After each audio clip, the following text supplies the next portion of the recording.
Hello,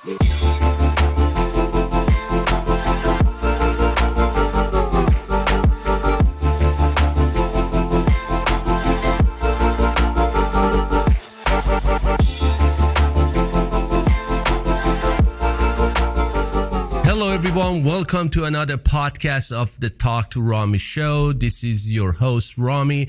Today, I'm very excited because I have an amazing guest here, and we're going to talk about self-confidence, entrepreneurship, fitness, and everything. Joe De Sena is here, guys. He's the CEO and founder of the Spartan race with over 300 events in 40 different countries. He's been a lifelong entrepreneur and author, as well as host of CNBC's No Retreat. Joe, thank you so much and welcome to the show. And I'm grateful that you are here. Can you please tell me, how did you come up with this Spartan? It's one of my favorite things, even though I am Persian. And I watch a Spartan 300s. I love the philosophy, the mentality, and no surrender, no retreat. How did it came up? How did you, this Spartan start? Like, you know, the crazy thing is, nobody knows this, but my cousin created something in the military called the Best Ranger. Oh, I didn't even know it, and he developed it years and years ago. A gentleman named David Grange, a very high-ranking general, very famous. And he developed this thing called the Best Ranger, which is very much like Spartan. But Spartan is for, you know, for the masses, and Best Ranger is for the elite within the military. Yeah. And then my mom started to follow an Indian guru back in the late 70s, who believed it or not, in long distance running, really long distance running, 3,100 miles around a 1 mile loop in Queens, New York, that still exists today. Wow. And so I don't know, I guess it was in my blood to create something that gets people to become, or helps people to become, the best version of themselves. You know, diamonds are made under pressure. Iron sharpens iron. Yep. To turn steel into iron, you got to heat it, you got to pound it, and then you drown it. And so, so I don't know. That's where it came from. You know, the Spartan race. Actually, I'm going to attend the next one, but it's just that not only a mindset, it's just a physical that will create a mindset that you can do it. Like, you know, it doesn't matter. It's not about finishing it. It's about going through it. Is that right? Is a journey. Yeah, look, many people listening or watching this podcast probably practiced an instrument in their life. They probably practiced some language in their life. They probably practiced some class, whether it's math or history or biology. What very few of us practice is adversity. We don't practice hard. We don't purposely put obstacles in front of ourselves to get better at them. And that's what we need most. We need it more than history class. We need it more than biology class. We need to practice hard, because life gets hard. There are moments where you're broken. And the difference between those that continue and those that quit are the ones that continue practiced hard. They had hard in their life. If you came from Ukraine, if you grew up in Ukraine over the last year, let's say. Yep. And you came to America and your boss said to you, I need you to work late tonight. Do you think you'd be upset? No fucking way would you be upset. You're just happy to have a job. You're happy to have food on the table. Versus one of us in America, me included, that has it so damn easy. Your boss asks you to work late. Oh, I can't believe it. I was supposed to do this tonight, or I was supposed to do that tonight. We get upset over really silly things because we have too much. We have it too easy. And what you think is that? Is this because of the culture? Because, I'm not from Ukraine, but I can tell you a story. I came, I'm a Persian. I came from Iran. I was in Iran-Iraq war. I was in special forces and fight 4 years in the war. And right now, I'm a tech guy. I never retreat. I never surrender. I keep on going, and I never leave a man behind, even in my company. But this is, I think this is something, don't you think, is a culture, is a mindset, or what is it that we really, some of us, we don't get it? As you, I'm so happy mentioned that we don't get it, or we have it, or we don't know it, that obstacles, they're gonna be there to make us stronger, not the sign of failure. Yeah, listen, if this was 300 years ago, I would say we need more couches, we need more penicillin, we need more we need more hot bubble baths, okay? Yeah. But in today's day and age, where most children are not going through a rite of passage like we did for so many generations and so many cultures, where we basically take, babies and turn them into men and women, that's gone. And all the obstacles have been removed from us by our parents and our teachers and our colleagues, and they want to make it easy and safe for us. And so we're not good at it. But deep down inside, we are pretty resilient creatures. I take a lot of children and put them through something called death camp every year on the farm in Vermont. And those kids don't quit. Wow. They have no choice. They can't call their parents. They don't have a car. They can't leave. They're young. They haven't learned helplessness yet. They might try, they might kick and scream and cry, but ultimately they get through it. Adults, on the other hand, who have a way out, who have learned helplessness in this environment we live in, who have never been truly tested, they quit because they can. And so I don't think it's bad hardware or software that we have.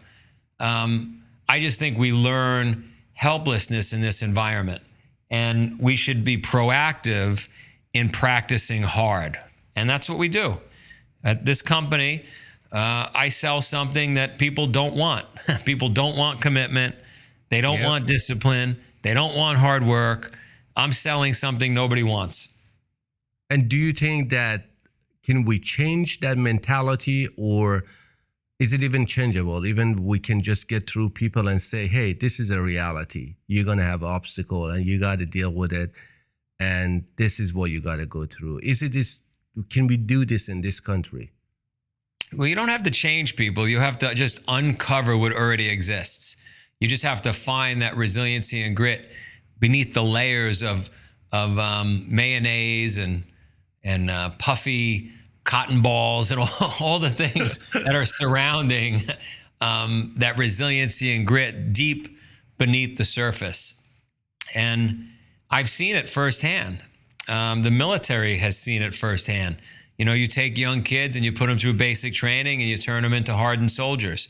The ancient Spartans did it. So deep down inside, it's there. Unfortunately, in this day and age, it's deeper than it used to be. You got to go through a few more layers, but you just got to have a willing participant. If somebody's willing, you'd be surprised. I didn't know what I was capable of until I started doing all this crazy stuff. I didn't know I was tough enough to do it, and it turns out we all are. What made you do it? What made you do it? Well, I grew up around my mom, who was introduced to this crazy stuff, but I wasn't really interested in it. Didn't make any sense to me. I wanted to make money. I ended up on Wall Street. On Wall Street, I got fat and happy, and then unhappy because I wasn't feeling healthy. And I stumbled upon a really difficult 3-hour race. Wow. And I did it, and I felt so good, so alive. It was unbelievable. And so I said, what's the next hardest thing I can do? I gotta test myself, And I did a 24-hour race. And I was like, this is unbelievable. I can't believe how great I feel. organizing all my gear, preparing, training, going to bed early, waking up early, not eating the cookies, feeling like a Navy SEAL. I just felt like a badass. And then I said, what's harder than that? And they said, well, the hardest race in the world is the Iditarod. It's across Alaska, without the dogs, waist deep snow, 30 below temperatures. I said, wow. Sign me up. I got to do it. I got to see if I'm tough enough to do it. And so I started to seek these crazy challenges. The crazier they were, the more interested I was. And then I found not only was it transforming me, but anybody I roped into it became transformed. And my bond with them became very strong. So that's where this whole thing was born. 23 years ago, I was just looking to give people what I had found. And you went through all that stuff and made you tougher, and change your life. Did whatever you went through, did that affect your business today as an entrepreneur? Because you're a hardcore entrepreneur too. Did that any effect, like how you think, how you operate, how you run business? And because as an entrepreneur, you have ups and downs. It's not always sunshine and rainbows. That. And then how that help you? Because I think the Spartan is a great way. I tell my entrepreneurs friends that we all should do that because it prepare you for somehow. Definitely affected my business in a positive way. A lot of people in business, most people in business, they do lunches with potential clients. They go drinking with potential clients. They do Happy golf, right? But that's not powerful. Anybody could do those things, and that's just a surface area relationship with a client or potential client. When you do something hard with that client, it could be hot yoga, it could be training for a marathon, it could be doing a Spartan race or tough, it could be any one of those. When you do those things together, you build a bond that is incredibly unbreakable. And we did so much more business as a company on Wall Street when I was doing this stuff with customers. It was game changing. Because I know you sold, fireworks at age 8, and then you built a multi-billion-dollar pool company. That's a big, huge thing. I think you always had that mentality. Is that right? That I'm gonna go get it. I can do it. Yeah, I have 4 children now, and my wife and I look at our youngest one, and she has that same spark. I could easily see walking in the house one day and she's selling fireworks, at 10 years old, or she somehow picked that up from me genetically. So I had it at a young age. Our other children are amazing, but they're not necessarily seeking that roll up your sleeves, let me go start a business, at 10 years old or 8 years old. I definitely had it, but I grew up in a place where you either had that or you got left behind. I think, going back to what you said, a lot of us, we think we can't do it, but we can actually. We can overcome obstacles. But I think the reason that we don't do that or we don't think is because we don't want to be vulnerable, because vulnerability is a sign of weakness. A lot of people think that. What is your take on vulnerability? Do you really think it's a sign of weakness when I said, hey, Joe, I need help? I think it's amazing to be vulnerable. I think it's incredibly powerful. I think it's the opposite of what people think. Ego gets in the way. Certainly hard to convince a young person that it's okay to ask for help. I've learned over the years, it sounds like you've learned over the years that not only is it a sign of strength, but if you ask for help, 99.9% of the people are willing to help. So I remember seeing a study in psychology many years ago that most men are afraid to ask for directions because it's a sign of they consider it a sign of weakness. I never had that issue. I always just wanted to get wherever I was going faster. And so I had no issue. It was irrelevant to me on what somebody thought that I didn't know where, like I could care less. So I'm gifted in that regard. I don't care. I love asking for help. You know, I'm sure that you have been judged many times. I have been judged many times. How you deal with the judgment of other people, how you deal with that, because this is the big thing right now, especially in the young generation. I get judged all day, every day, and I'm lucky. I have ADD for sure, and if something like that bothers me, it only bothers me for about 5 seconds. I'm already onto something else, and I could care less. I saw a lot of people die at a young age. A lot of people go to jail at a young age. My mother and father are no longer here. Like, I don't sweat the small stuff. And my feeling is, like, if you really have an opinion that matters, you should be down in the arena with me. You shouldn't be, sitting in the stands making judgments. Come down, fight the lions, and let me know what you think then. Yeah. Amazing analogy. Where you think the 300, like not a Spartan, like a Spartan race is going to go? Now you are in the 40 different countries. What is your vision? What is your vision? Well, it looks like we made the Olympics. So 2028, wow.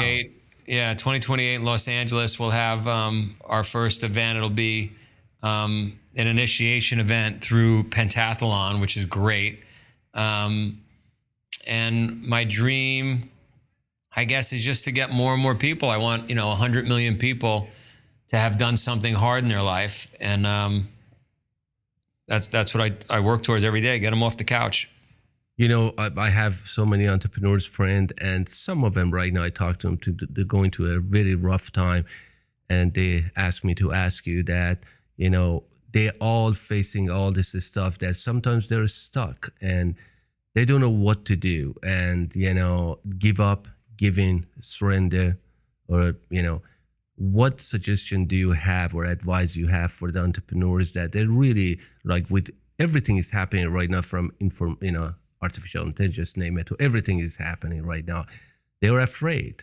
They don't know if they're going to make it or not. Do you have any suggestion or advice to how they think, what they have to do?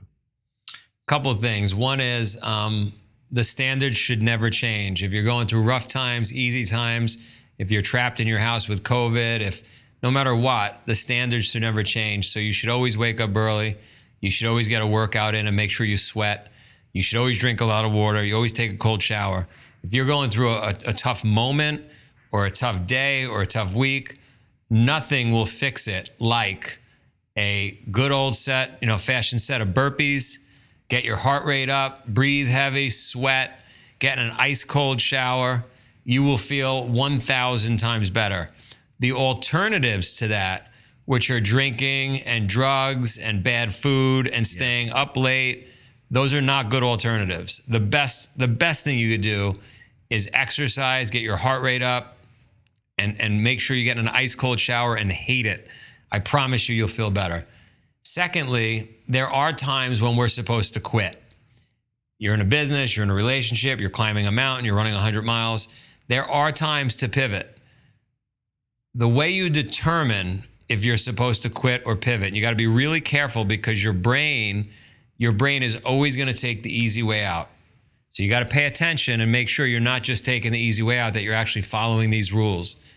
You got to ask yourself, what is your why? What is your purpose? What is your reason for doing what you do? If your goal is to put food on the table and your business is going through a tough time and you're feeding your family, it may not be as good as you think it should and it hurts, but it's still putting food on the table, you don't quit. If your goal is to be the best musician ever and you're struggling with a business and you really want to get over to the piano and be a musician, get rid of the business. You're not doing the thing that you're passionate about and the thing you should be doing.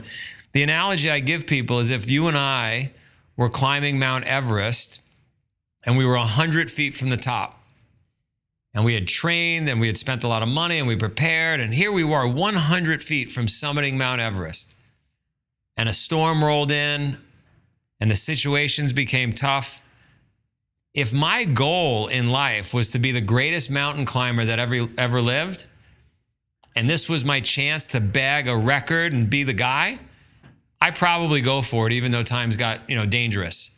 If your goal was to be the best dad that ever lived and you have 5 kids at home and you're just doing this because it was a fun thing to do, you should turn around and go down.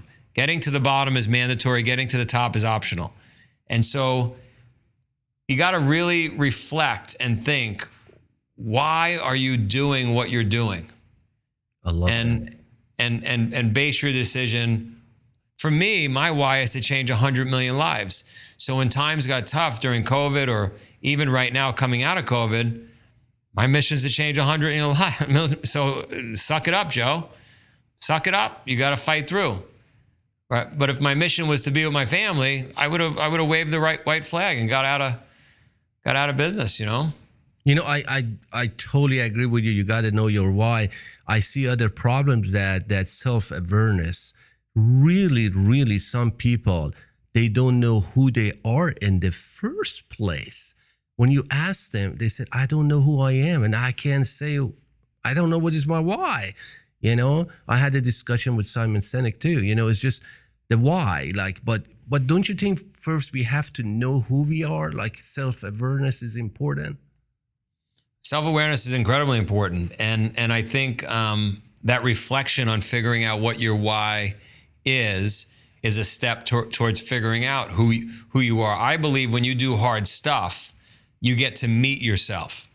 It's very hard if everything is cushy and comfortable and you don't face adversity. You don't know who you are. That's like a Ferrari that just sits in the garage and never gets used. Yep. But if you take that Ferrari and you race it around corners at top speed, and you nearly run out of fuel, and you've got to change filters and tires, you get to know that vehicle, and you got to do the same thing with yourself. You got to take yourself out on the track and do hard shit, and you meet yourself. You get to find out who you are, what you're made of, what you're gonna do when the going gets tough, when no one's watching. I love that.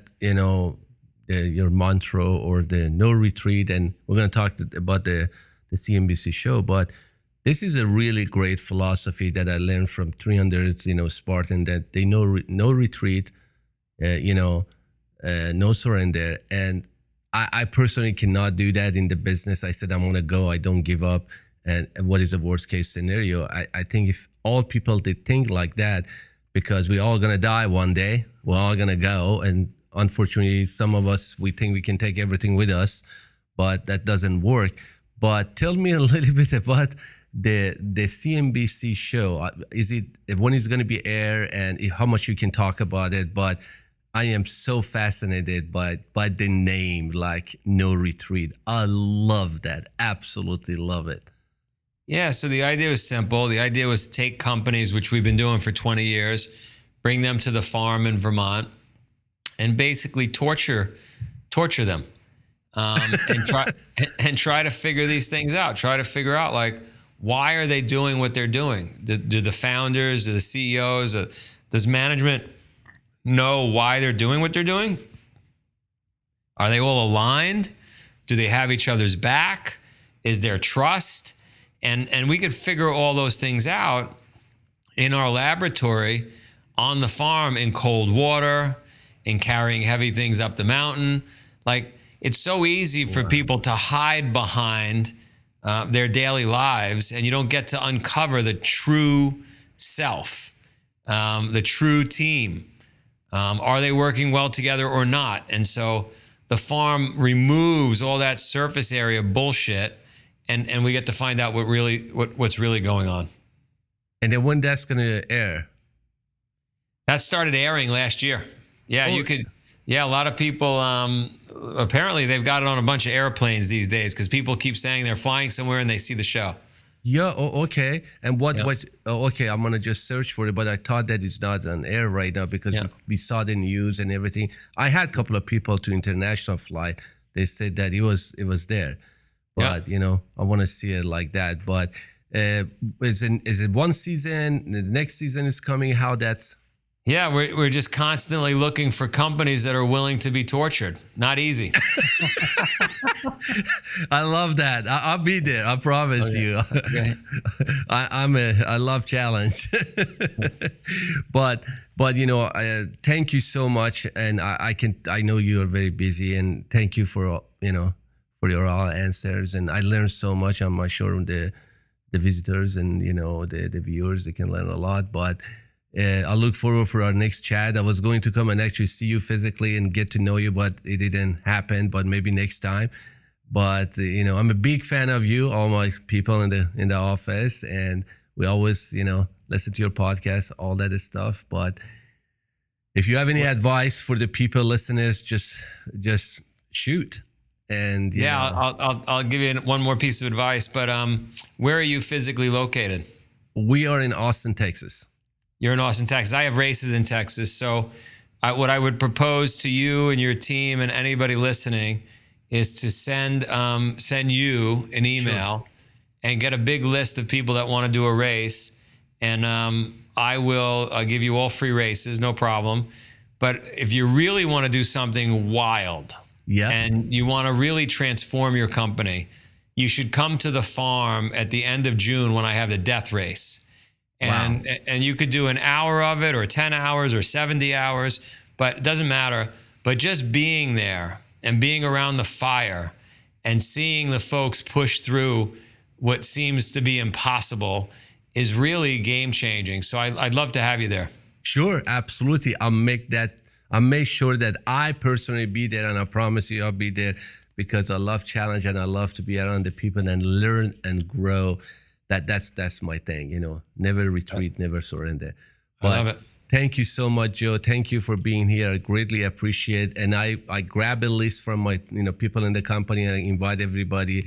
And I'll figure it out when it's going to be in Austin, Texas. And then we definitely join for that. Thank you, sir. Thank you. You have a wonderful day, Joe. You too. Bye-bye.